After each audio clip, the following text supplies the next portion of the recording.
It's known as the chicken hand. In Mahjong, that's the name for a weak hand that scores very few points, but technically wins the game. It's essentially a spoiler, a defensive move to block rivals who are trying for more complex, higher-scoring hands. The chicken hand is banned at some competitions, but not at one big tournament in Macau, the World Series of Mahjong. That's upset some competitors who have been bumped out of qualifying rounds because of it.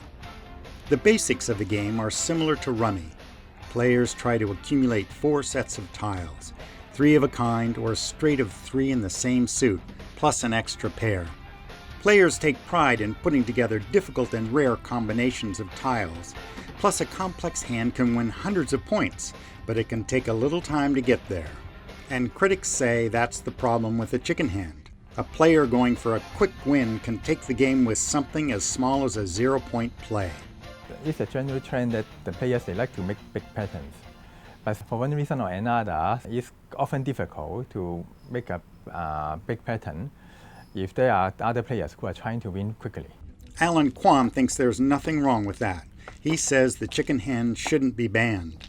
It's quite unfriendly to new players, so in order to preserve the elegance and the consistency of the rules of the game, I just feel no need for the prohibition.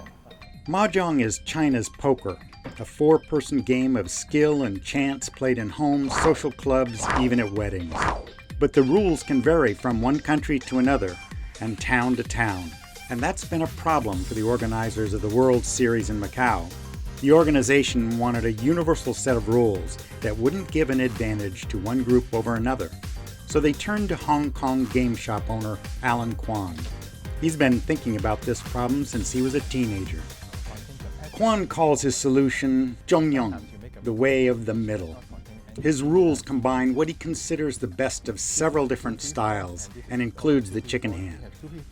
Kwan admits it's not pretty, but it is in keeping with the basics of the game, winning with 4 sets and a pair. Mahjong is a very elegant game with supposedly very simple rules. And one of the elegance is in the definition of the winning hand, which I call the regular hand. So I like the elegance and the consistency in that definition. This year, players in Macau will have to live with it if they want to compete for the up to $500,000 in prizes on December 5th and 6th. Kwan thinks allowing it will be good for the game. Some of the big patterns only occur once in a lifetime, he says, but the chance of winning a chicken hand happens 2 to 4 times every 16 rounds.